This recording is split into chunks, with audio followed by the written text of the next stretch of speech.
Добър вечер, скъпи хора! Това ми е първото видео.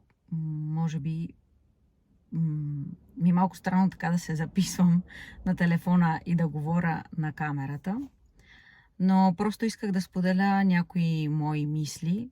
Може би ще намеря хора, които ще видят това видео и може би ще са на моята вълна, ще чувстват същите неща като мене. И просто реших да го споделя. Така, просто току-що си паркирах колата. Прибирам се от работа. И реших да запиша на първото ми видео за YouTube. Но като всяко нещо ми е утре мега странно. Може би след време ще се чувствам малко по... Ще гледам на това като на нещо много по-нормално. Казвам се Лили. Живея от 15 години в Мадрид, в Испания. И като чужденка, като емигрантка тук вече 15 години, макар да ми харесва Испания, обичам храната, времето, хората. Макар че след пандемията, след COVID, нещата доста се промениха. И вече гледам малко по-различно.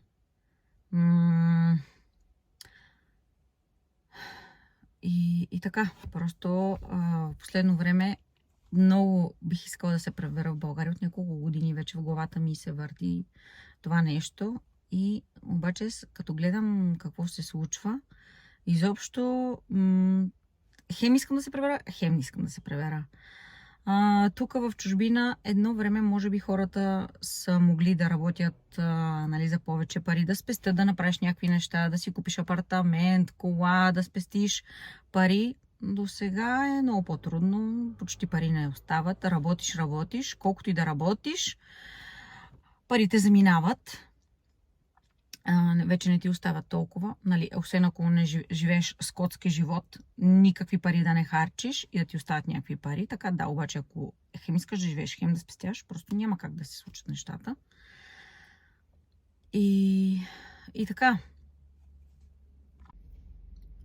Би ми било интересно други хора да споделят как се чувстват, или други българи, които са тук в Испания или в други страни, които са излязли, как се чувстват те навънка.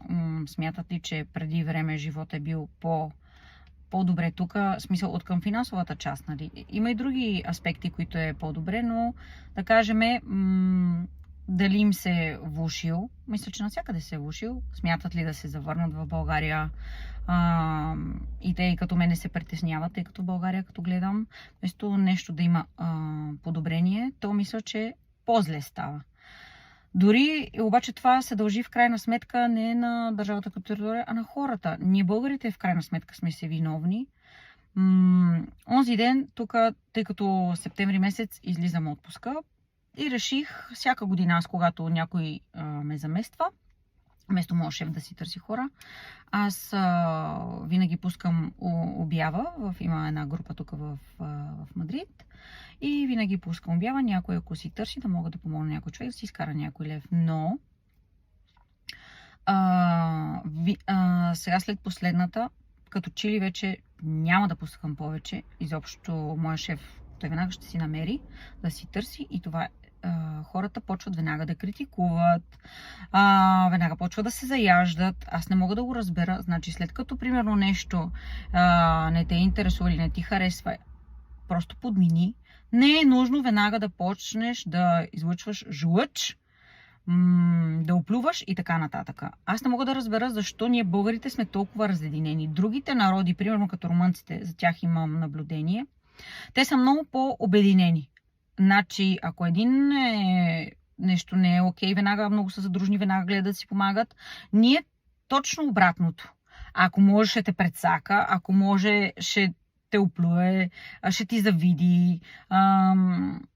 Вече за 5 години, както работя в последната фирма, когато ме е измествал някой, веднага да ти вземе работното място. Винаги така нещо подмолно. Не мога да си го обясня това нещо. Защо така се случва? Не знам. Другите народи или нации по-са взаимно подкрепящи се, взаимно помагащи се.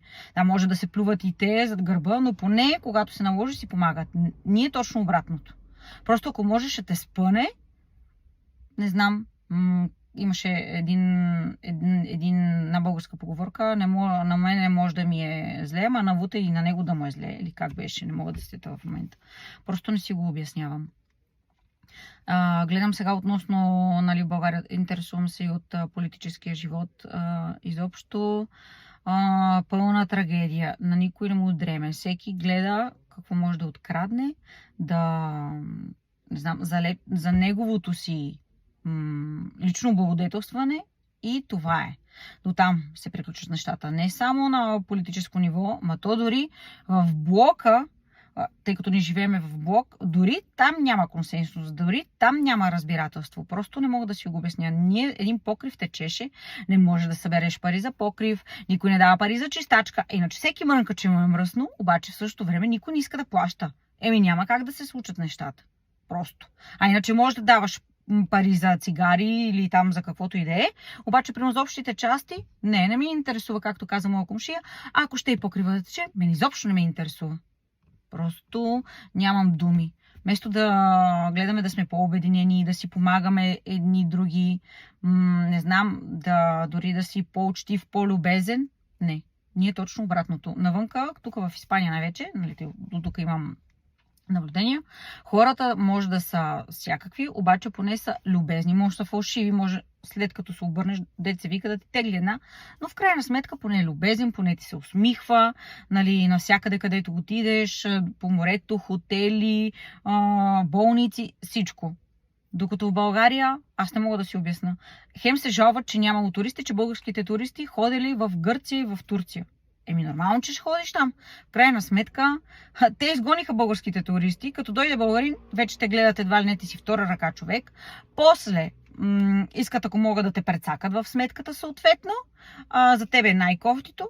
Те изгониха хората, после сами се жалват, че няма ли туристи, ама че българите ходили там. Нормално да ходят там.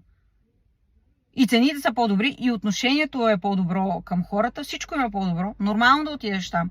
И аз за самия ще отида там. Така че после да не се жалват. Те сами направиха всичко, после ръват, че хората ходят на други места. Или не само Гърция, Турция, ами където ще де. И така просто ми е интересно ако някой изобщо види това видео, някакви коментари да чета. Аз бих искала да пускам някакви като директно, тъй като трябва да имаш 50 записани за твоя канал, за да можеш да излъчваш директно, просто да говориш с някой, изобщо да четеш коментари, да си обменяш информация. Просто би ми било интересно с други хора от други българи, които живеят в чужбина или от България, просто да споделят мнение и просто така да има някаква комуникация. Ако може българите отвънка по някакъв начин да си помагаме, да сме по-обединени, а не разединени. И така. Благодаря за което ме е изгледал и хубава вечер.